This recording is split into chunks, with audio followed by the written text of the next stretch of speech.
كلمتان حبيبتان بسم الله الرحمن الرحيم الحمد لله رب العالمين صلى الله وسلم وبارك على نبينا محمد وعلى آله وأصحابه أجمعين اللهم لا علم لنا إلا ما علمتنا إنك أنت العليم الحكيم اللهم علمنا ما ينفعنا وانفعنا بما علمتنا وزدنا علما يا رب العالمين. Sva hvala pripada samo Allahu subhanahu wa ta'ala. Neka je salavat i salam na njegova poslanika Muhammeda sallallahu alaihi wa alihi wa sallama, na njegovu časnu porodicu i sve ashabe. Allahu subhanahu wa ta'ala na početku i na kraju ponizno i pokorno se vraćamo i svjedočimo da nemamo drugog znanja osim onog znanja koje nam Allah subhanahu wa ta'ala podari svoje dobrote, blagodati i milosti, pa ga molimo subhanahu wa ta'ala da nam tu svoju dobrotu, blagodati i milost poveća prema nama, da nam podari korisno znanje koje ćemo sprovesti u svome životu, od kojih ćemo se okoristiti. A zatim, koliko se sjećam, u naša zadnja dva susreta bilo je govora o itekako prijeko potrebnim temama koje vjernik, ukoliko ih ne bude poznavao, shvatio i po njima radio, zaostajat će, posustajati i odustajati sa pravog puta. To je dakle tema, odnosno jaqin, ubjeđenje, bilo je govora o ubjeđenju i bilo je govora o šerijatskim tekstovima, odnosno njihovom poštivanju. Pa smo rekli da je jaqin, ubjeđenje, jedna od najvećih blagodati koje vjernik uživa od Allaha subhanahu wa ta'ala, kako je došlo u hadisu kod imama Ahmeda, Tirmizije i drugi, i vjerodostojan hadis. Također, jaqin, ubjeđenje je jedna od neizostavnih osobina vjernika. Vjernik se ne može smatrati vjernikom ako nije ubjeđen u Allaha subhanahu wa ta'ala i sve ono što dolazi od njega. Pa smo govorili da vjernik, kako kaže Ibn Qayyim rahimahullahu ta'ala, mora da bude ubijeđen u svaki dio vjere. Sve ono što je došlo od Allaha subhanahu wa ta'ala mora da bude ubijeđen u to. Pa smo spomenuli neke primjere kako da vjernik bude ubijeđen u šarijatske naredbe, ono što mu je Allah naredio, ono što mu je Allah zabranio, kako da ostane ubijeđen, jak, čvrst vjernik u iskušenjima, kako da bude ubijeđen ono što mu Allah subhanahu wa ta'ala obećava da će doći u budućnosti. Zatim smo govorili i spomenuli 4 ili 5 stvari, sredstava koji nam pomažu da dođemo do tog ubjeđenja, da budemo jaki, čvrsti vjernici. Spominjali smo također otprilike nekih 10 ili 11 plodova koristi ubjeđenja kada postignemo to ubjeđenje, kako ćemo životom živjeti i koje blagodati nakon ove najveće blagodati uživati i spominjali neke prepreke na ostvarenju tog ubjeđenja. Zatim bilo je govora o, kako rekoše, poštivanju šerijatskih tekstova i to je dakle ono što nas dobro zaustavlja na putu do Allaha subhanahu wa ta'ala njegovog zadovoljstva. Mnoge šerijatske tekstove poznajemo, mnogo toga smo naučili, međutim malo toga ima u našem životu, u našoj praksi. Allah najbolje zna razlog toga je što u dovoljnoj mjeri ne poštujemo, ne veličamo ono što smo naučili, ne držimo do toga. Pa smo spominjali na koji način vjernik i vjernica trebaju da poštuju šerijatske tekstove, ono što se spominje u kitabu i sunnetu Allahovog poslanika alejhi salatu vesselam. Pa smo spomenuli koliko? 7 ili 8 pokazatelja. Ukoliko se nađu pri nama, to je dokaz da poštujemo šerijatske tekstove, protivno ne. Pa smo spomenuli kada dođe od Allaha subhanahu wa ta'ala ili njegovog poslanika Muhammeda alejhi salatu vesselam neki tekst, šerijatski tekst, da ga trebamo prihvatiti. Pod jedan, bez imalo kolebanja, pod dva, imalo tegobe u svojoj duši, makar se ne sviđalo našoj duši, našim strastima, prohtjevima, ono što dolazi od Allaha. I Allahov poslanika alejhi salatu vesselam to moramo prihvatiti bez imalo negodovanja. Zatim iskreno, radi Allaha subhanahu wa ta'ala, zatim ne istraživati mudrost toga. Zašto je Allah rekao tako, zašto je Allah propisao tako, zašto je Allahov poslanik alejhi salatu vesselam propisao i traži od nas da postupamo tako. Zatim da to praktikujemo, zatim najveći dokaz da smo sve ovo prethodno shvatili i da praktikujemo jeste da pozivamo druge tome. Zatim da smo ljubomorni kada drugi prelaze olahko preko ovih šerijatskih tekstova, kada ne poštuju šerijatske tekstove, da budemo ljubomorni. I pod 8, ono što je postalo aktuelno danas, da onaj koji nema znanja, da ne govori o kitabu i sunnetu. Onaj koji nema znanja, da se ne upušta u tumačenje Kur'ana i sunneta, jer ono što je kod nas vrijedno, ono što poštujemo, ono do čega držimo, ne dozvoljavamo da se svako bakće time, da se svako upušta u to. Pa ako tvrdimo da je nama naša vjera sveta, a ta naša vjera izgrađena na kitabu i na sunnetu, žena ništa, ne mogu ja jači. Ako ste može ovako staviti. Ali ste ko dolazi, pa ste trebali pripremiti valjinka.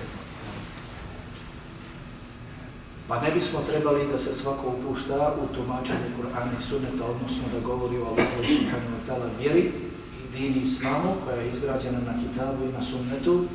O njoj ne treba svako da govori, dakle, osim onaj koji ima znanje. Večeras govorimo također o jednoj bitnoj osobini.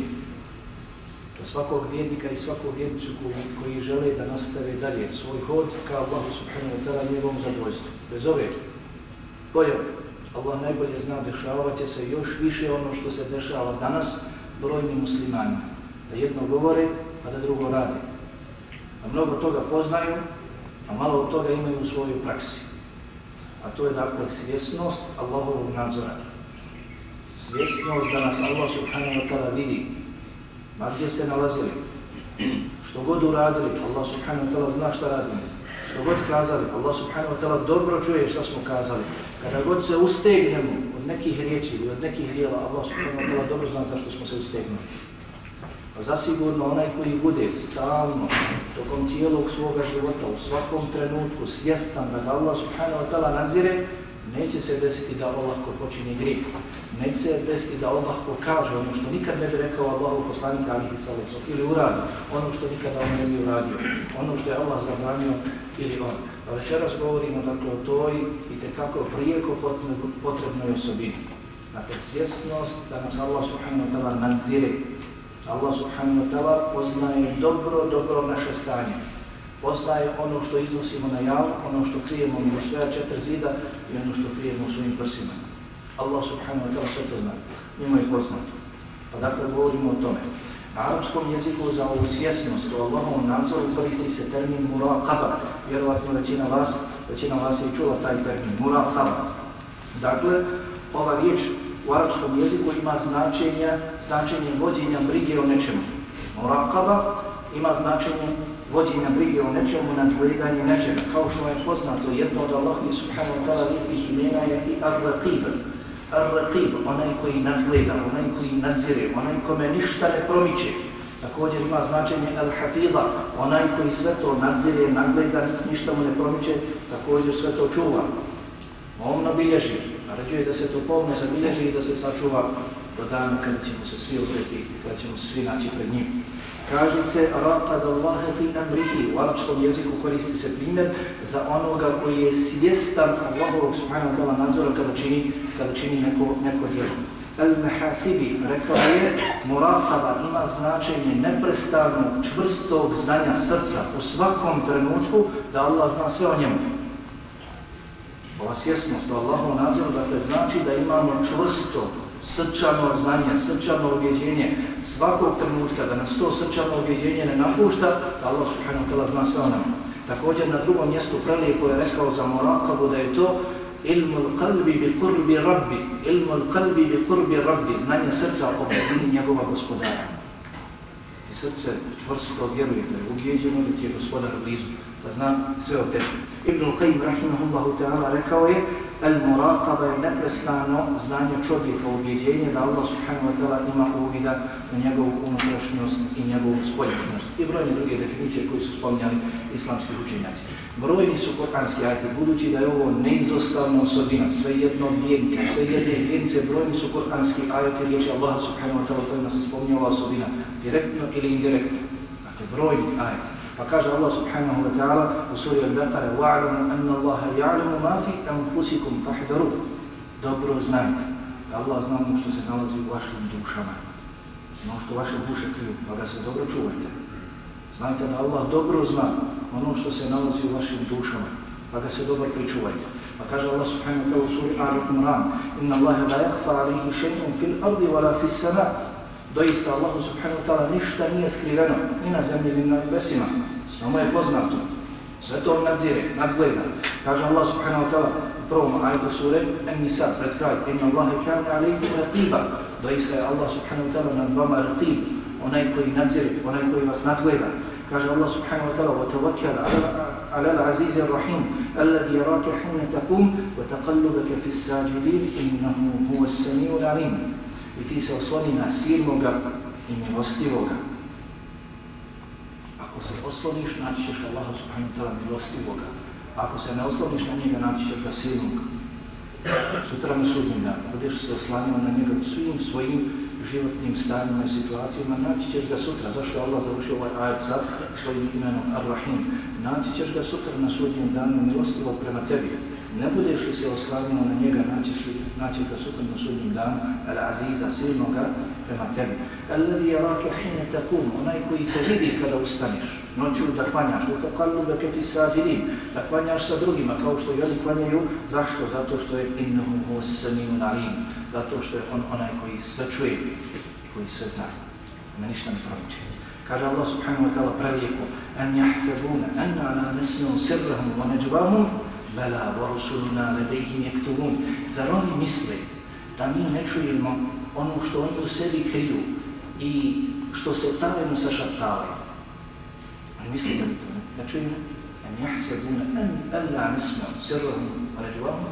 Zar oni misle da mi ne čujemo ono što oni kriju i tajno se sašaptavaju? Bela, svakako da mi čujemo. Pustite dokaz: وَرُسُولُنَا لَدَيْهِمْ يَكْتُبُونَ. I naši zaslanici, poslanici kod njih još to zapisuju. Mi čujemo i još smo poslali svoje zaslanike da to zapišu. Da sutra, na sudnjem danu, pogledi ostanu ukočeni, dakle sve ono što su govorili, radili, sve je to zapisano. Kaže Allah subhanahu wa ta'ala u suri Qaf: ma yalfidu min qawlin illa ladayhi raqibun atid. I čovjek doista ne izusti jednu riječ, a da pored njega ni onaj koji nadgleda i onaj koji bilježi. Jednu riječ ne izustiš. Dobro vodi računa kakve riječi govoriš na sjelima, s braćom, sa sestrama, kada se nađe, kakve riječi govori. Riječi koje su Allahovom zadovoljstvu ili koje su Allahovoj srdžbi, riječi koje su Allahovom zadovoljstvu ili u Allahovoj srdžbi, dobro vodimo riječi. Računa o riječima kakve govorimo. Da nije rekao Allahu poslanik alejhi salatu vesselam: "Man kana yu'minu billahi wal yawmil akhir falyakul khayran aw liyasmut." Onaj koji vjeruje u Allaha i sudnji dan, nije mala stvar, koji vjeruje u Allaha i sudnji dan, neka govori dobro ili neka šuti. Nema govoriti svašta, samo dobro ili neka šuti. A dobro vodimo kakvim riječima ispunjavamo svoja sjela. I nemojmo se čuditi kada pogledamo u naša sjela i koliko vodimo računa o našim riječima. Zašto nam je naše stanje ovakvo? Trudimo se tokom dana da činimo od dijela, obavezni, dobrovoljni, na kraju, navečer, iza, cijelu sve to poništimo. Gibetom, nemimetom, otvorom i sl. Allah najbolje zna, fali nam ovoga. Prije poštivanja šerijetskih tekstova, fali nam i ovoga. Nismo svjesni da nas Allah nadzire i tada. Nismo svjesni da nas Allah subhanahu wa ta'ala nadzire. Ma yalfidu min qawlin. I čovjek ne izusti, ama baš nijednu riječ. Po pravilima arapskog jezika bilo je dovoljno da se kaže ma yalfidu qawlan. Da ne izusti riječ. Ali Allah subhanahu wa ta'ala potvrđuje da nam dokaže da nam baš ništa ne kaže. Nijednu riječ. A da pored nas nije onaj koji dio, onaj koji zapisuje. Poznajmo li tako, braća i sestre, brojne šerijatske tekstove, prije svega iz Kur'ana, zatim iz Sunneta, koji nas upozoravaju na gibet, koji nas upozoravaju na nemimet, ali opet naša su sjela prepuna toga. Zar nije Allah subhanahu wa ta'ala rekao u suri Huđurat: وَلَا يَقْتَدْ بَعْدُكُمْ بَعْضًا أَيُحِبُّ أَحَدُكُمْ أَنْ يَأْكُلَ لَحْمَ أَخِيهِ مَيْتًا فَكَرِهْتُمُوهُ. I nemojte ogovarati jedni drugi. Zar bi nekome od vas bilo drago da jede meso svoga umrlog brata? A vama je to odvratno. Vama kaže Allah: فَكَرِهْتُمُوهُ. Vama je to odvratno. Zna da je u ljudskoj prirodi to odvratno, da jede meso umrlog čovjeka. Pa kada vam je to odvratno, da jedete meso umrlog čovjeka, zašto vam nije odvratno živjeti? Kao islamski učenjaci da nema ogavnijih primjera. Dakle, nema nešto u Kur'anu Kerimu da je Allah subhanahu wa ta'ala spomenuo na ovakav način. Pa zar nam nisu poznati brojni hadisi Allahovog poslanika alejhi salatu vesselam koji nas upozoravaju na gibet, a naša sjela su prepuna i to je ono što nas koči u našem plodu džematski do Allaha subhanahu wa ta'ala njegovog zadovoljstva. Zar Allahov poslanik alejhi salatu vesselam spominje pa kaže: "Lemma urija bi", kada sam bio uzdignut, kada je bio mirađ, Marartu bi unas lahum adfar min nuhas. Prošao sam pored ljudi koji imaju nokte od bakra. Su imali duge nokte od bakra. Jahmišune vujuhahum wa sudurahum. Njima su cijepali, trgali svoja lica i svoje grudi. Kad se desio Isra i Mirađ. Prošao sam pored ljudi na Mirađu, pored mnogih ljudi. Između ostalih prošao sam pored ljudi koji su imali bakrene nokte i tim bakrenim noktima trgali su svoja lica i svoje grudi. Pa zbog stravičnog izgleda, Allahov poslanik alejhi salatu sam je upitao Džibrila, men haula ja Džibril, ko su ovi od Džibrila, kada je njihovo stanje ovako?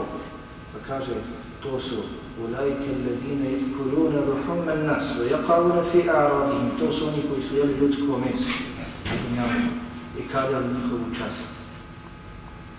Pa zar nam nije poznat i tekako hadis od Abdurrahmana ibn Abi Bekreta, njegovog babe Abu Bekreta, na oprosnom hađu, da je Allahov poslanik alejhi salatu sam pitao koji je ovo dan? Zar ovo nije Jevmu Nahr, Kurban Bajram?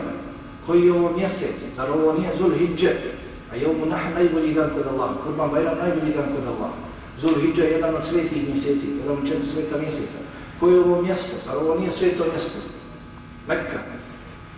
Pa je rekao doista inna amwalakum wa a'radakum wa dima'akum haramun ka hurmati yawmikum hada fi baladikum hada fi shahrikum hada. Doista vaši životi, vaše djeca i vaša čast sveta je kao što je svet ovaj dan. U ovom mjesecu, na ovom mjestu. Kada bi neko oskrnavio Kurban Bajram u svetom mjesecu Zulhidžetu i to pogotovo kod Kabe u Mekki, svi bismo se digli. Međutim, kada se oskrnavljuje od nas, čast muslimana, njegov imetak, također danas i ostalo, niko se ne pomijeli. Prvi mi ne ušučini.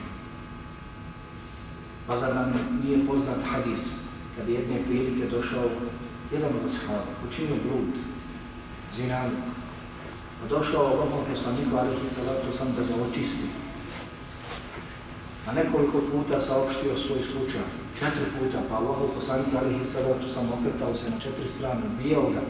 Ja znam šta dolazi poslije toga. Kada je rekao 5. put, i pojasnio mu, pitao, znaš li šta si Bolan učinio? Znam. Ono što suprug sa svojom suprugom čini na dozvoljen način, ja sam učinio sa ženom strankinjom to isto na nedozvoljen način. Isto. A ja sahabima naredio da sprovedu ono što treba da se sprovede. Tokom sprovedbe naredbe Allahovog poslanika alejhi salatu vesselam, dvojica koji su posmatrali, rekli su pogledaj ga, onoga nad kim se sprovodila ta naredba. Pogledaj ga. Allah ga sakrio, Allah ga prekrio. Niko nije znao da je učinio taj grijeh, ali nije se smirio, došao i tražio da se očisti i pogledaj ga kako sad umire kao što umire pas. I Allahov poslanik alejhi salatu vesselam to čuo. I pogodilo ga, kako da ne bi pogodilo. Jer je poslije rekao za toga shaba, da ga je vidio u džennetskim rijekama kako se kupa. Za toga shaba za kojeg je rečeno da umire kao pas. Oskrnjavljuje se njegova čast. Pa je ušutio. Tu ništa nije spomenuo. Kada su se vraćali nakon tog završenog događaja, prošli su pored strvine magarca. Magarac koji se počeo raspadati, kojeg se muha uhvati, leta. Koža dole propala skroz, gore kosti izlatile. Pa poslanik alejhi salatu sam prolazi i pita gdje su fulan i fulan, taj i taj. Pa kažu, ha nahnu ja Rasulullah, evo nas, Allahov poslanik. Kaže, inzila, silazite sa svojih jahalica, wa kula min hadihi džife, jedite sad ovu strvinu. Siđite sa svojih jahalica, jedite ovu strvinu. Pa kažu, Allahov poslaniče, zar se to može jesti? Kaže, može. Ono u čemu ste bili malo prije, kada ste jeli meso svoga brata, vidite kako je teže od ovoga. Ono u čemu ste bili malo prije, kada ste jeli meso svoga brata, ogavnije od ovoga, da sada jedete ovo. Pa zar nam nije poznat hadis Ajše, radijallahu ta'ala anha, kada je rekla, Allahov poslaniče, šta će ti Safija kada je takva i takva? Pokazala na Safiji nizak rast. Pa je Allahov poslanik alejhi salatu vesselam rekao laqad kulti kalimatan law muzijet bima'il bahri lamazajathu. Rekla si samo jednu riječ. pokazala na njen nizak staz, rast. Rekla si samo jednu riječ, koja kada bi se pomiješala sa svom morskom vodom svud je zamutila. Digla bi mulj, doslovan prijevod, digla bi mulj sa dan. Zamutila bi svu morsku vodu. Šta mi na našim sjelima govori o drugim muslimanima i muslimanima? Zato vodimo dobro račun. Allah subhanahu wa ta'ala znao šta to je jedna riječ. Neće otići tek tako lako. Sutra ćemo morati odgovarati za sve jednu riječ koju izustimo. Dobro vodimo računa. Svojim riječima možemo vladati dok ih ne iskažemo. Kada iskažemo, onda one vladaju nama. Sutra ćemo morati odgovarati za njih. Zato znamo da Allah subhanahu wa ta'ala poznaje naše stanje. Također, Allah subhanahu wa ta'ala je rekao وَسِرُّ قَوْلَكُمْ أَوِجْهَرُ بِهِ إِنَّهُ عَلِيمٌ بِذَاتِ الصُّدُورِ. Da li vi to krili? Sašaptavali se ili glasno o tome govorili, pa Allah volan zna što je vašim srcima. Da li vi to krili, sašaptavali se ili glasno govorili o tome? Allah dobro zna ono što se nalazi u vašim srcima. Alam ya'lam bi anna Allaha yara. Zar on ne zna da Allah subhanahu wa ta'ala sve vidi? I mnogi drugi kuranski ajeti u kojima se spominje Allahov nadzor. Allah subhanahu wa ta'ala vidi ma gdje se nalazi. Ma šta radili, Allah subhanahu wa ta'ala zna da to. Ma šta govorili, Allah subhanahu wa ta'ala sve to čuje. Također došli su brojni hadisi Allahovog poslanika alihi salatu wasalam.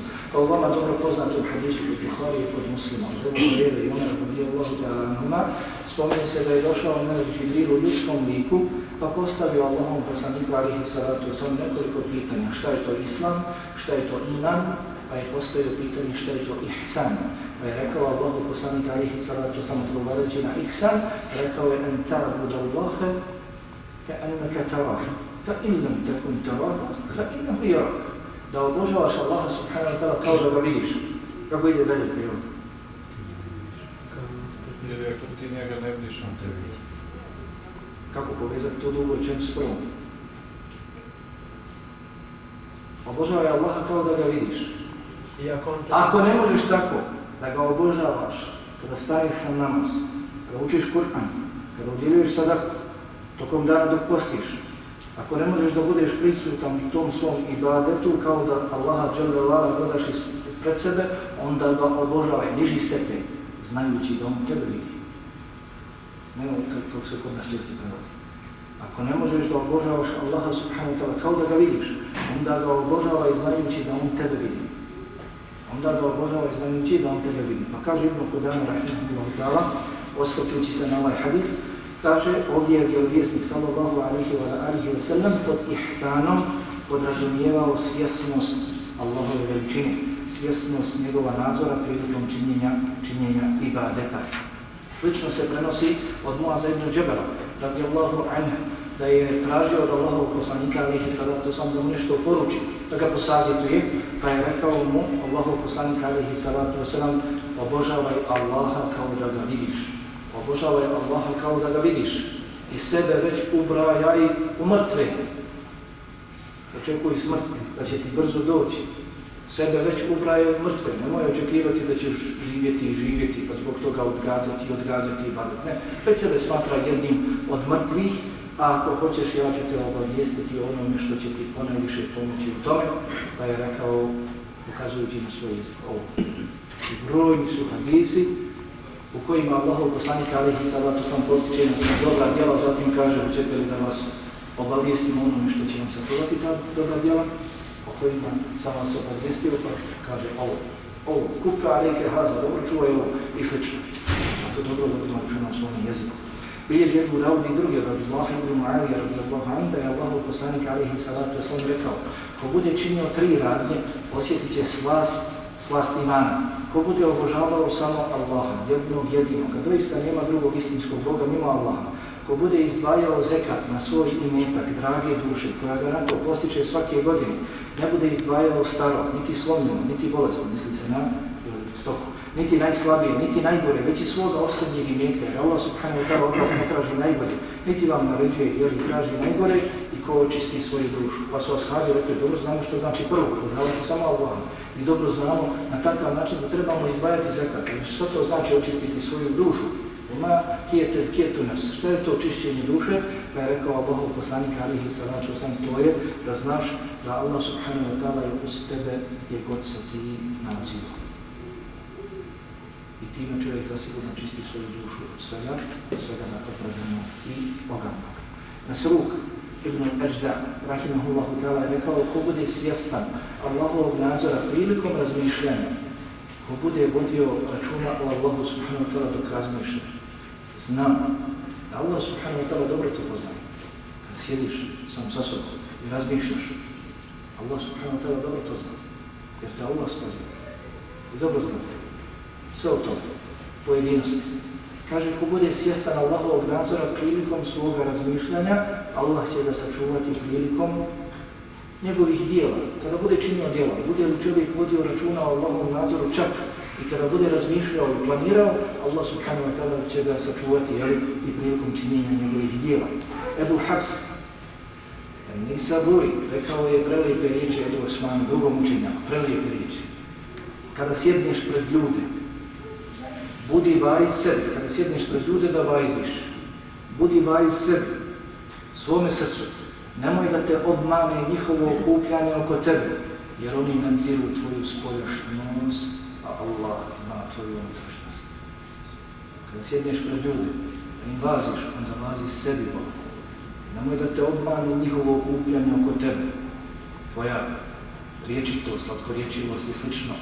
Oni samo vide tvoju spoljašnjost, Allah vidi tvoju unutrašnjost. I brojni drugi govori naših ispravnih prethodnika. Dakle, vidimo da Kur'an i Kerim, hadisi Allahovog poslanika alihi salatu wasalam i naši ispravni prethodnici postiču nas na izgradnju ove svjesnosti Allahovom nadzoru. Da smo stalno svjesni da nas Allah subhanahu wa ta'ala nadzire, da poznaje naše stanje. Pa su također došli brojni kuranski ajeti koji nas postiču kako da izgradimo tu svjesnost, to Allahovom nadzoru, tu muraqabu. Pa kako nas Islam postiče da je gradimo?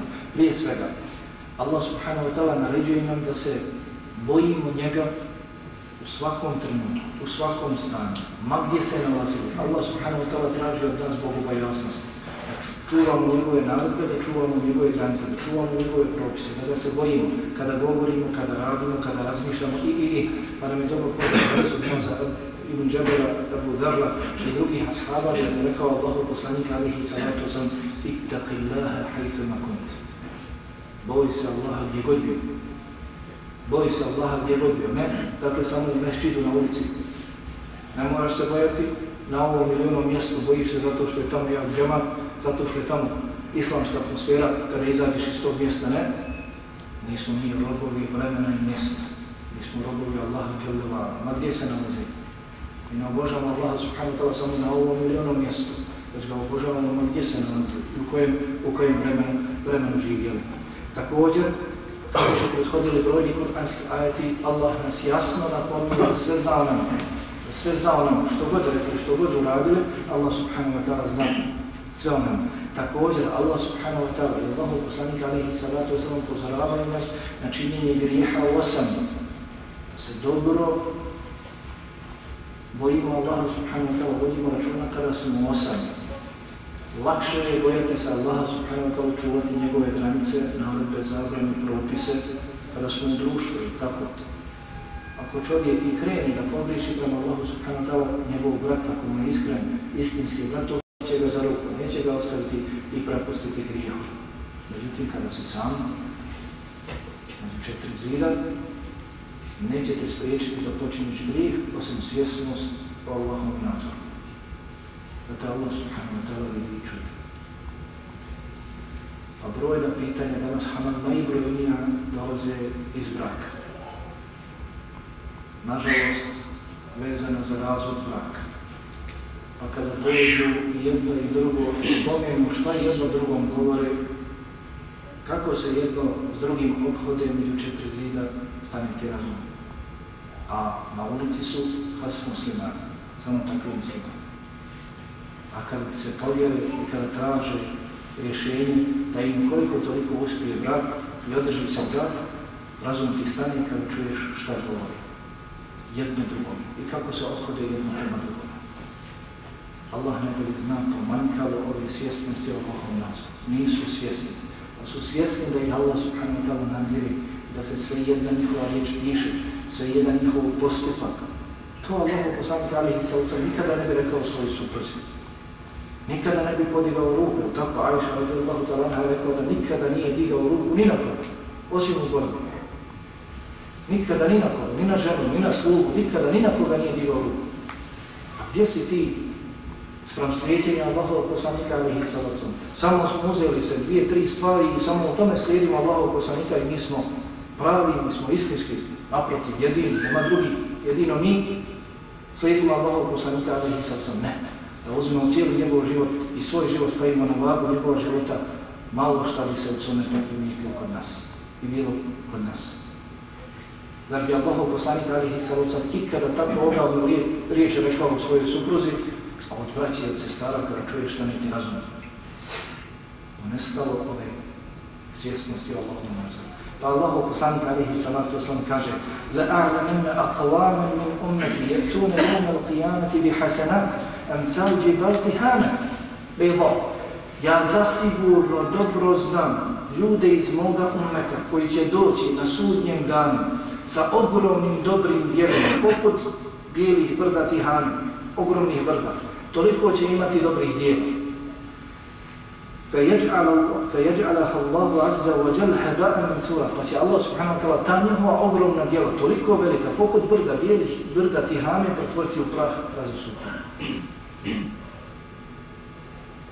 Kaže Sauban koji prenosi ovaj hadis, radijallahu ta'ala: Sifhum lana, džellihim lana, opiši nam ih Allahu poslaniče, u detalje, da ne bismo mi bili od njih, a i ne znamo.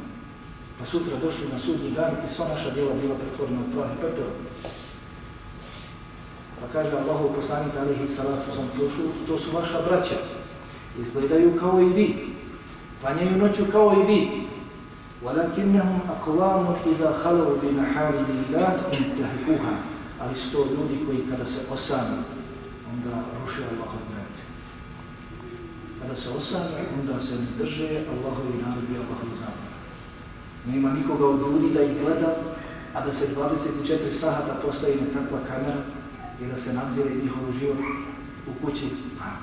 Vodio bi računa samo bi zikrije. Samo bi zikrije, subhanallah, alhamdulillah, la ilaha illallah, akbar.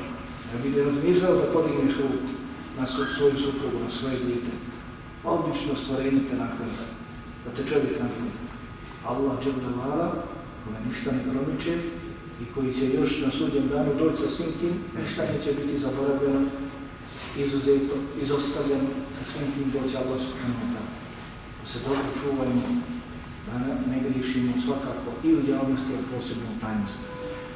Islam nas postiče na stid od Allaha subhanahu wa ta'ala. Budemo li se stidjeli Allaha subhanahu wa ta'ala i bit ćemo svjesni njegovog nadzora. I čovjek se ne može ni stidjeti Allaha subhanahu wa ta'ala ako nije svjestan njega, da ga Allah subhanahu wa ta'ala nadzire.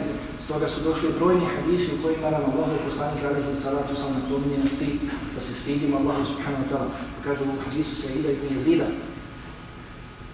oporučujem ti da se stidiš Allaha subhanahu wa ta'ala kao što se stidiš dobrog čovjeka u svome narodu. Hadisu Abdullah ibn Mas'uda radijallahu anhu rekao je: stiditi se Allaha istinskim stidom. Ko se bude stidio Allaha istinskim stidom, neka čuva svoju glavu i ono što njome razmišlja, i neka čuva svoj stomak i ono što u njega unosi, i neka se sjeća smrti i nedaća, a onaj koji bude želio ahiretom će ostati dunjavske ukrase. Ko bude tako postupao, da se stidi Allaha subhanahu wa ta'ala istinskim stidom. Dakle, ko se bude stidio Allaha subhanahu wa ta'ala, zasigurno neće činiti ono čime Allah nije zadovoljan. Da se stidiš nekog insana koji je pored tebe. Allahu pripada najuzvišeniji koji stariji, imaš ovoga didu koji je star, zašao u pozne godine, 80-ih godina, da se pred njim svašta radiš, da pružiš noge pred njim, da svašta kažeš pred njim. Ne bi to nikad učinio. Zato naši ispravni prethodnici, pogledajmo naš edeb u džamiji, kada sjedimo i na dersu, i onako kad smo u džamiji u mešćini, kad zikrimo. Tu su ljudi, opet pružimo noge, ili tako, počesto na dersu, počesto prema predavaču.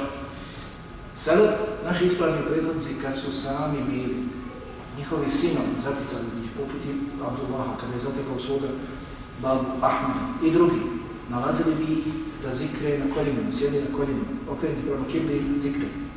Pa kažu, ako se stidimo ljudi, Allah i preći da se stidimo njega. Nisu u osnovu pružali svoje noge. Pa prelijepe riječi rekao je Hatim al-Asam. Ako ponesete samo ove riječi sa sobom, zapišete ili pokušate zapamtiti, inšallah koristit će vam mnogo. Veliki učenjak i pobožnjak Hatim al-Asam Ibn Abdurrahman rekao je: saznao sam da moju nafaku niko neće pojesti do ja, pa sam time smirio svoju dušu.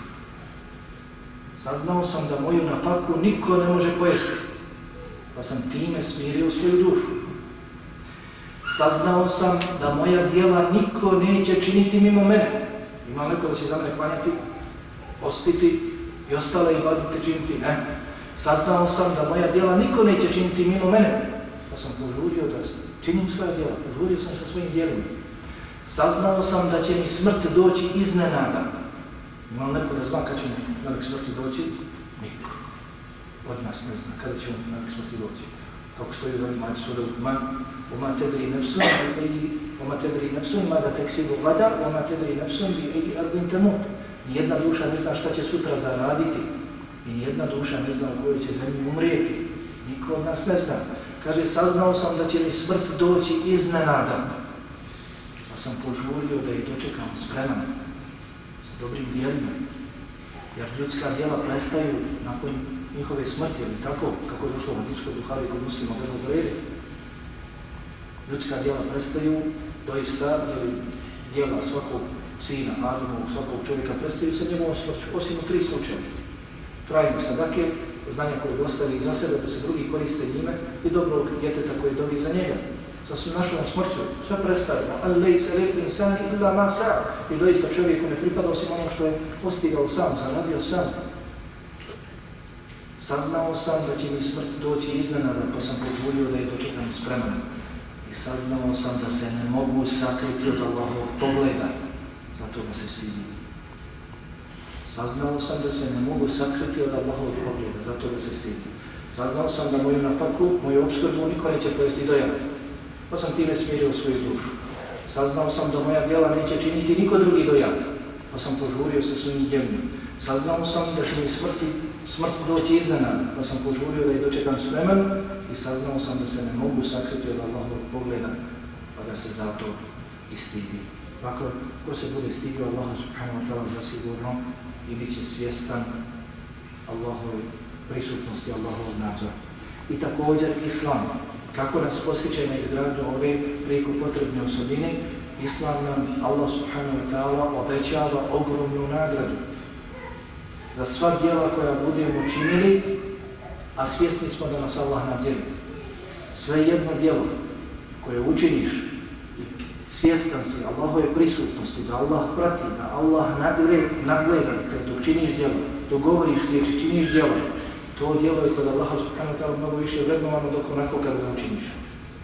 Pa nam je dobro poznat hadis o 7 koji će biti obradovani hladom Arša na sudnjem danu, koji će se nalaziti u hladu Arša na sudnjem danu kada ne bude nikakvog drugog hlada, ali tako.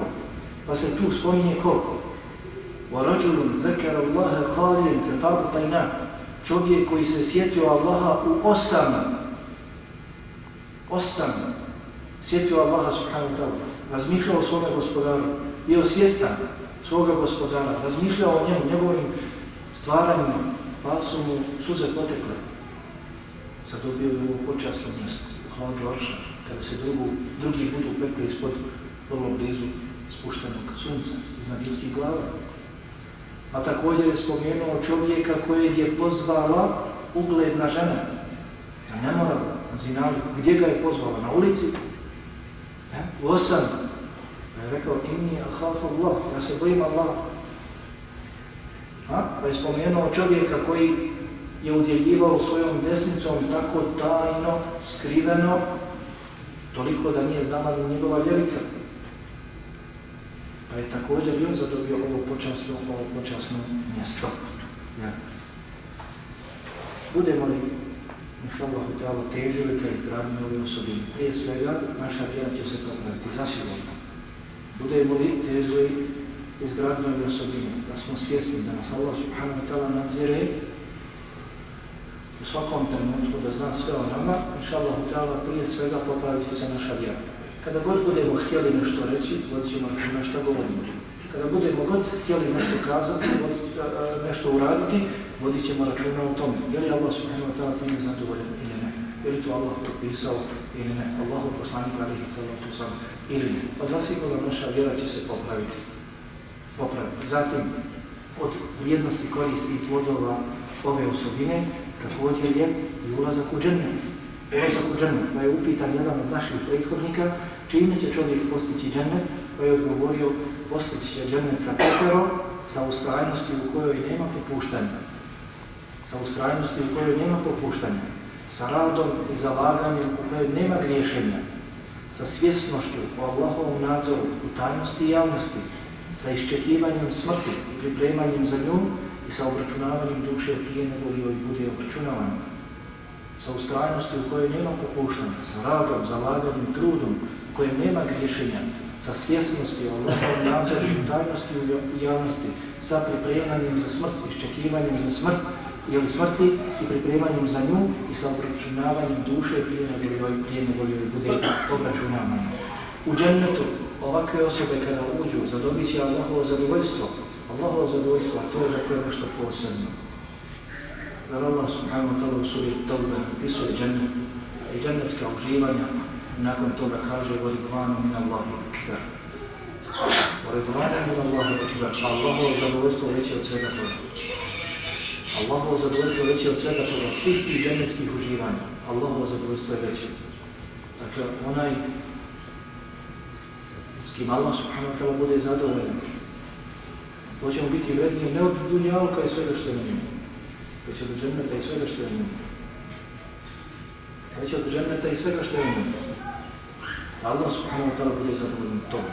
Pa jedna od osobina pojava koja nas vode do Allahovog subhanahu wa ta'ala zadovoljstva i radnje jeste dakle svjesnost o Allahovom nadzoru. Kaže Allah subhanahu wa ta'ala radijallahu anhum wa radu an zalika liman khashiya rabbah. Allah je zadovoljan njima i oni su zadovoljni njime i to pripada samo onima koji su strahovali od svoga gospodara, koji se bojali svoga gospodara, pa kažu komentatori, to pripada onima koji su bili svjesni nadzora svoga gospodara. To pripada onima, Allahovo zadovoljstvo pripada onima koji su bili svjesni nadzora svoga gospodara, koji su obračunavali svoju dušu i pripremali se za dan povratka svome gospodaru. Također na dunjaluku, onaj koji bude svjestan Allahovog nadzora, što god radio, što god govorio, u makakvoj situaciji se nalazio i bude svjestan svoga gospodara, Allah subhanahu wa ta'ala davat će mu svoju pomoć, Allah subhanahu wa ta'ala pružat će mu svoju podršku, Allah će biti uz njega. Pa kaže Allah subhanahu wa ta'ala inna Allahe ma'al ladine taqav wal ladine hum muhsinun. Doista je Allah uz bogobojazne i one koji su dostigli stepen ihsana. Onih koji obožavaju svoga gospodara kao da ga vide ili znajući da on njih vidi. Allah subhanahu wa ta'ala uz njih. A kada se spomenu u Kur'an Kerimu da je Allah subhanahu wa ta'ala uz nekoga, onda se misli da je Allah subhanahu wa ta'ala uz njega sa svojom pomoći, sa svojom podrškom i slično. I zasigurno, opet ponavljam, onaj koji bude svjestan Allahovog nadzora popravit će se u svojoj vjeri, ostavit će se grijeha i požurit će se činjenjem dobrih dijela. Kako da budem svjestan Allahovog nadzora? Prije svega, kratko, da pogledamo svoju želju i svoju namjeru, ono što želimo da učinimo, pa ukoliko to bude radi Allaha subhanahu wa ta'ala, da nastavimo. Ako to ne bude radi Allaha subhanahu wa ta'ala, ne bude po sunnetu Muhammeda alejhi salatu vesselam, ne možemo sami to da činimo, treba nam još neko da nam pomogne u tome, ostavimo se toga. Kako kaže Hasan al-Basri, rahimahullahu ta'ala, Allah se smilovao čovjeku koji zastane kod svoje želje, pa ako ne bude radi Allaha subhanahu wa ta'ala nastaje, a ako ne bude, ostavi se željeno. Dakle, kad god hoćemo nešto da učinimo, da kažemo, da uradimo, prisjetimo se, je li Allah zadovoljan ovime ili ne. Neka nam Allah bude na umu. Zatim drugo, dok činimo to djelo, također se obračunavamo. Je li Allah subhanahu wa ta'ala zadovoljan još uvijek? Jel nam pomiješa nijet, jel nijet još uvijek ostao iskren radi Allaha subhanahu wa ta'ala ili ne. Zatim, poželimo li da učinimo loše djelo, budimo svjesni Allahovog nadzora, pa ćemo se dakle i ostaviti. Dakle, da budemo svjesni Allahovog nadzora prije nego li počnemo da činimo grijeh. Pa se kaže, čovjek koji je naređeno da zna da ga Allah gleda, nadzire, pa kada poželi da učini grijeh, a zna da ga Allah gleda, posmatra ga u makojem stanju, on bio svjestan da Allah zna i za pogled onaj koji je upućen kriomice i za ono što prsa u sebi kriju, takav će se zasigurno ustegnuti od grijeha. Pa ukoliko i počinimo grijeh, budimo svjesni da nas Allah subhanahu wa ta'ala i tada nadzire. Nemojmo tek tako lahko, počinio sam grijeh, šta ću? Već se pokajemo Allahu subhanahu wa ta'ala, žurimo, odmah. Znajmo dobro da Allah subhanahu wa ta'ala zabilježio taj grijeh, pa požurimo da nam se izbriše. Požurimo da učinimo dobro djelo koje će poništiti to loše djelo. Imam hasenat od hibne serijat, kako je došlo u Kur'anu Kerimu, doista dobra djela, poništavaju loša djela.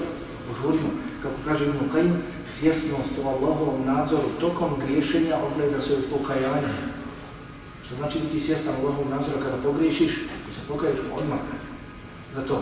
I također da budemo svjesni Allahovog nadzora kada činimo dozvoljeno. Ono što nam je Allah subhanahu wa ta'ala dozvolio.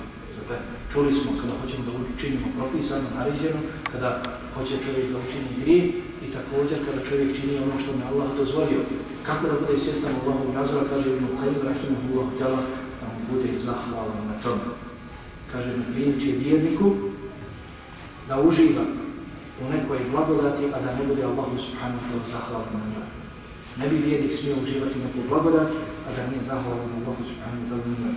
I ovdje je bilo govora, ćemo da se također u šukru, zahvalnosti. Kako biti zahvalan svome gospodaru? Smijem pitati.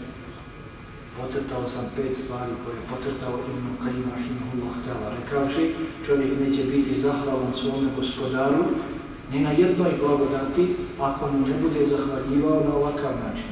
Kod svake blagodati, kada želi da se zahvali svome gospodaru, moraju biti prisutne ovih pet stvari mora biti prisutne. Na ovakav način se zahvaljuje. Mora biti prisutno ovih 5 temelja, ruknova, zahvala. Ne samo gospodaru hvala.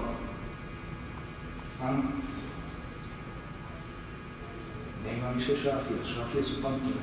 Imam šafija i pamtile dobro. A ono što se kaže ovdje, Allah ne bi znao će se više ponoviti. A to, gledajte, da bilo kako da bilježite to kod kuće ponoviti. Možemo gledati. Možemo gledati kasnije. To nije bilo kasnije. Kad god na bilo kojoj blagodati želimo se zahvaliti Allahu subhanahu wa ta'ala, kad nam Allah kaže neku blagodat, bilo koju, porod, često potomstvo, čestitu, poslušnu suprugu, bilo koju blagodat, dokaz da smo se istinski zahvalili Allahu subhanahu wa ta'ala na toj blagodati jeste sljedeći, dakle, moramo prihvatiti tu blagodat. Što god nam Allah da, to moramo prihvatiti od njega. Ne dakle, nešto nam se sviđa, nešto nam se ne sviđa, odbaciti. Sve što god uživamo, to je od Allaha subhanahu wa ta'ala. Što god nam Allah da, to moramo prihvatiti. Zatim, što god nam Allah da, naša ljubav prema njemu mora se povećati. Ispitajmo svoje srce. Kad nam Allah dadne često potomstvo, suprugu, imetak, auto, ostalo, da li se naša ljubav prema njemu povećala? Da nas neko od njegovih stvorenja, da nas nekoliko puta susreće i daje nam nešto od imetka, da se ne bismo vezali za njega, da se naša ljubav prema njemu ne bi povećala, svakako, nemamo se lagati, tako. Allahu pripada najvišeniji primjer. Allah nam toliko i toliko blagodati daje svakodnevno. Pa pogledajte najveću blagodat da možemo udahnuti i izdahnuti. Udisati i izdisati. Koliko se naša ljubav povećava prema Allahu subhanahu wa ta'ala. Zatim, da priznamo da je ta blagodat samo od Allaha subhanahu wa ta'ala, nije od koga drugog. وَمَا بِكُمْ مِنْ نِعْمَةٍ فَمِنَ اللَّهِ. I ama baš nema jedne blagodati da je vi uživate, a da ona nije od Allaha. Niko drugi. Niko drugi vam to ne može dati. Zatim da spominjemo Allaha subhanahu wa ta'ala po toj blagodati. I tu blagodat koristimo u pokornosti njemu. Djecu da odgajamo, suprugu da odgajamo, imetak da koristimo u pokornosti Allahu subhanahu wa ta'ala slično. Samo na ovakav način ćemo se istinski zahvaliti svom gospodaru. Prihvatimo njegovu blagodat. Dajmo. da prihvatimo njegovu blagodat, da se naša ljubav prema Allahu dželle ve ala vlasniku te blagodati poveća, da priznamo da je ona samo od njega dželle ve ala, da ga spominjemo tom blagodati i da je koristimo u pokornosti. Na takav način ćemo se istinski zahvaliti Allahu subhanahu wa ta'ala. Zato je Allah subhanahu wa ta'ala sve ljude u Kur'anu Kerimu podijelio na zahvalne i nezahvalne. Ima treći. Inna hedejnahu sabil, ima šakiru, ima kefur. Mi smo čovjeku pojasnili jasno do detalje put, da je on zahvalan i nezahvalan. Ima treći. Također je rekao وَقَلِيلٌ مِنْ عِبَادِيَ شَكُورٌ.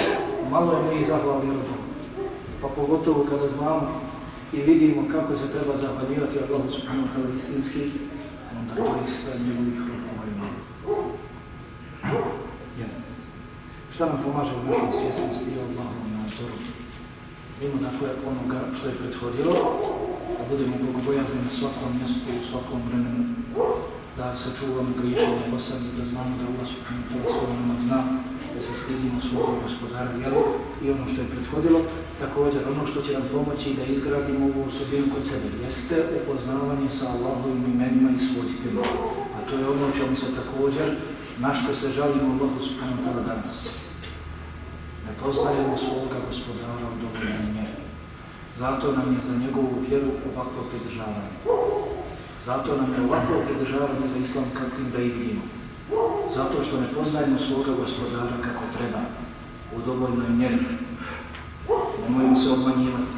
Tako da nam neko sada uđe, često ja to kažem, od nemuslimana i da kaže momci, u redu, ja bih prihvatio islam, sviđate mi se, lijepi ste, lijepo se odhodite, ali samo 5 minuta mi recite o vašem gospodaru kojim padate na srđu. Samo 5 minuta pričajte o gospodaru.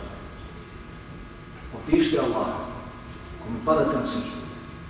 Samo 5 minuta. Mnogi, ako ne i svi bismo zakovali. Na 5 minuta govorimo o Allahu. Ko je Allah?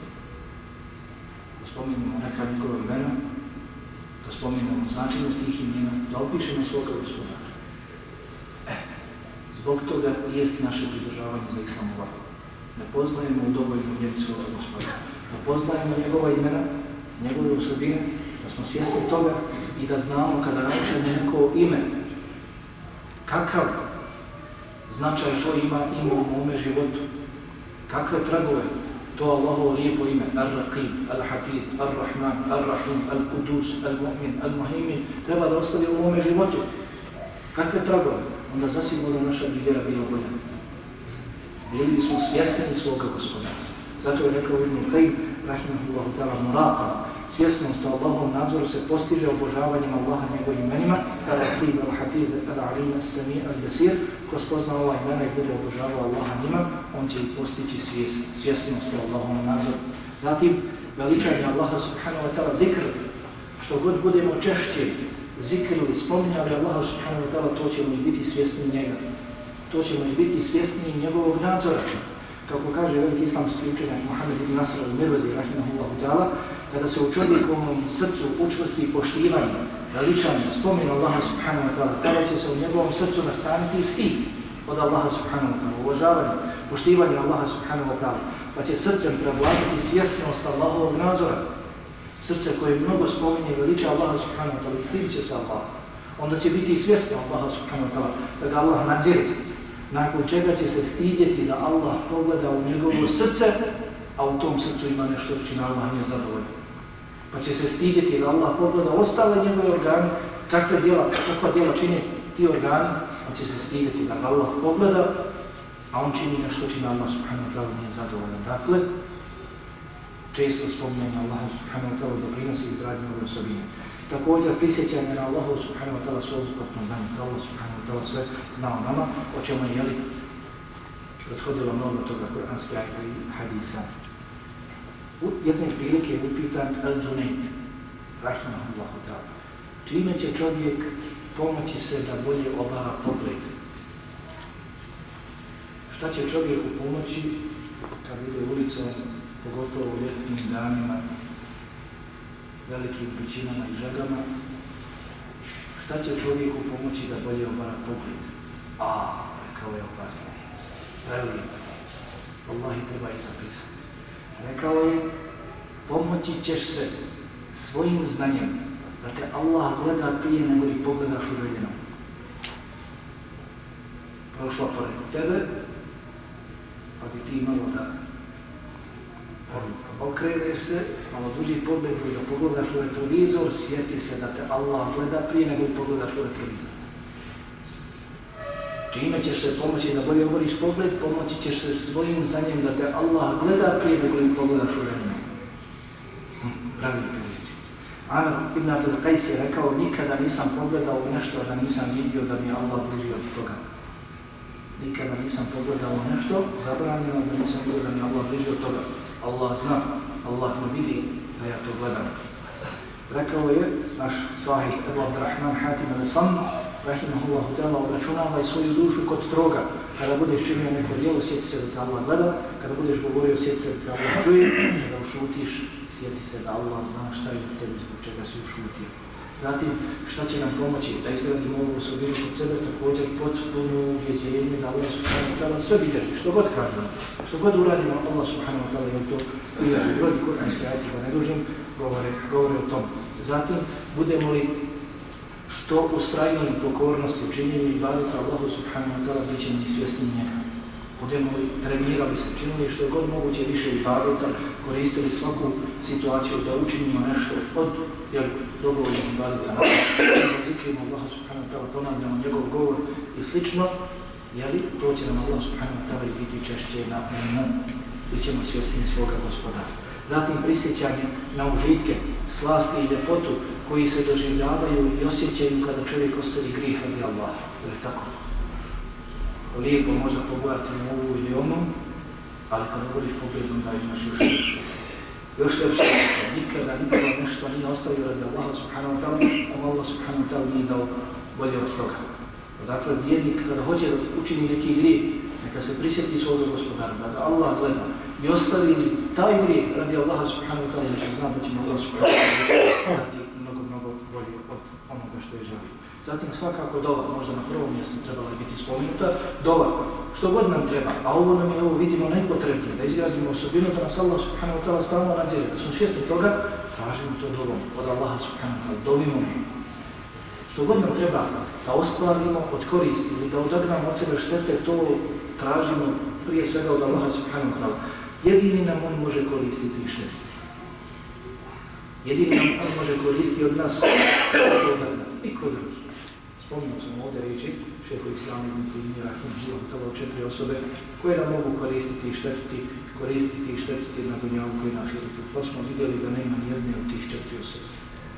Nema ni jedne od tih 4 osobe niti na dunjalku niti na ahiretu. Jedini nam može koristiti Allah subhanahu wa ta'ala. Pa Allahov poslanik alejhi salatu vesselam je dovio, koji se najviše bojao Allaha subhanahu wa ta'ala. Dovio je i od ovih govorio: Es'aluke hašjeteke fil gajbi wa šehade. Molim te za bogobojaznost i u tajnosti i u javnosti. I u tajnosti i javnosti. Da se bojimo Allaha subhanahu wa ta'ala i u tajnosti i javnosti, dojimo Allaha subhanahu wa ta'ala. Također svjesnost da će naši organi svjedočiti sutra protiv nas. Ne budemo li svjesni svoga gospodara da nas Allah nadzire, pa se upustimo i mislimo niko nas ne vidi, dobro znamo da će sutra naše ruke, naše noge, naše oči, naše kože svjedočiti protiv nas. Allah subhanahu wa ta'ala govori ili o tome u svojoj knjizi, jer poduži ajet: Hatta idha ma ja'uha shahida alayhim sam'uhum wa absaruhum wa juluduhum bima kanu ya'malun. Dakle, sutra kada se nađu pred Allahom subhanahu wa ta'ala, protiv njih će svjedočiti i njihov sluh, i njihov vid, i njihove kože za ono što su radili. Pa će reći svojim kožama: wa qalu li juludihim lima shahidtum alayna. Reće svojim kožama: zašto svjedočite protiv nas? Naprotiv, oni su možda i ušutjeli. Kada Allah subhanahu wa ta'ala sutra na sudnjem danu pitaju: jeste činili to i to, jeste činili to i to, jeste činili to i to, pojedini će šutjeti. Šutjeti da sačuvaju ove kože džehennemske vatre. Da sačuvaju onu kožu džehennemske vatre. Ove ruke, ove noge, ove oči, ovaj sluh. Da sačuvaju džehennemske vatre, kad će šutjeti, neće govoriti: nima shahidtum alayna, zašto svjedočite protiv nas, mi ušutjeli da se vi ne pečete. Pa će džehennemski kože progovoriti. Pa će reći: qalu antaqana Allahu alladhi antaqa kulla shay. Allah nam dao sposobnost govora kao što je dao samo drvom sposobnost govora. Sutra protiv nas upustimo se u grijehe, svjedočit će naši organi zasigurno. Također, zemlja će svjedočiti protiv nas koje smo grijehe činili na njoj i također ono zbog čega bismo se trebali zapitati ako nema ove osobine pri nama i nešto posebno nema nastojanja kod nas da izgradimo ovu osobinu, da smo svjesni Allahovog nadzora, trebamo se zapitati dakle nepostojanje ove osobine, to je svojstveno licemjerima, munaficima, nevjernicima. Licemjeri ne žele da budu svjesni Allahovog nadzora i vjernici to sebi ne smiju dozvoliti. Vjernici po svaku cijenu moraju se što je god moguće više upoznati sa ovom osobinom, putevima, načinima kako da izgrade ovu osobinu kod sebe. Licemjeri su svejedno ime. Oni koji ponajviše ruše Allahove granice kada se osame. Oni koji se ismijavaju sa Allahom i Allahovim poslanikom i vjernicima kada se osame. Nazivaju ih svakakvim imenima, omalovažavaju Allahove propise, naredbe i zakone. Vjernici ne smiju biti takvi. Kaže Allah subhanahu wa ta'ala, kako stoji u prijevodu značajno, mnogo ne dužim, i ne brani one koji su u dušama svojim podmukli, jer Allah koji podmuka u grešnik, oni se kriju od ljudi, zašaptavaju se, kriju se od ljudi, a ne mogu se sakriti od Allaha. Allah je s njima i kad noću smišljaju riječi kojima on nije zadovoljan, Allah dobro zna sve ono što oni radi. Dakle, oni se kriju od ljudi, strahujući da ljudi ne saznaju za njihova djela, za njihove riječi, ne kriju se od Allaha. Ne kriju se od Allaha. Sve jedno ime, to što ih Allah vidi. Bitno je da se sakriju od ljudi, to su licemjeri. Nama nije bitno. Nama je najbitnije da se sakrijemo od Allaha. Svakako od svih trebamo sakriti i sačuvati se prije svega grijeha. Ako i počinimo neki grijeh, kao što smo vidjeli kako postupiti, kako biti svjestan Allahovog nadzora kada počinimo grijeh i također ne obznanjivati taj grijeh. Allah subhanahu wa ta'ala molim da ove riječi koje sam kazao, koje smo čuli, budu dokaz za nas, ne protiv nas. Molim ga subhanahu wa ta'ala pomogne da se vratimo njegovoj knjizi i sunnetu njegovog poslanika Muhammeda alejhi salatu vesselam na najljepši način, da se vratimo ovim prijeko potrebnim osobinama i da izgradimo ih kod sebe, da ćemo inšallah uz njegovu dozvolu popraviti i svoju vjeru, jer svi smo mi, draga moja braćo, putnici na jednoj lađi i moramo se svi popravljati i svi stanje oko sebe moramo popravljati, ne prepuštati drugima i ne očekivati od drugih da dođu da popravljaju nas, jer svako treba da zna da će sutra se odrejiti sam. Prije svega bit će proživljen sam iz svoga kabura, sutra će sam izaći pred Allaha subhanahu wa ta'ala, sutra će sam stati pred Allaha subhanahu wa ta'ala, neka ne očekuje da ga neko drugi popravlja, već neka požuri da izgrađuje ove prijeko potrebne osobine kod sebe, neka popravlja sebe, neka popravi sebe, svoju porodicu i druge dalje ne popravlja. Svi smo mi putnici na jednoj lađi, ako se spasi ova lađa, spasit se svi. Ako bude upropaštena, uništena ova lađa, bit će uništeni svi i bogobojazni, i grešni, i vjernici, i nevjernici. Allah subhanahu wa ta'ala molim da oprosti meni vama, mojim vašim roditeljima, svi vjernicima muslimanima. Subhanaka Allahumma wa bihamdika, ashhadu an la ilaha illa anta, astaghfiruka wa atubu ilaik.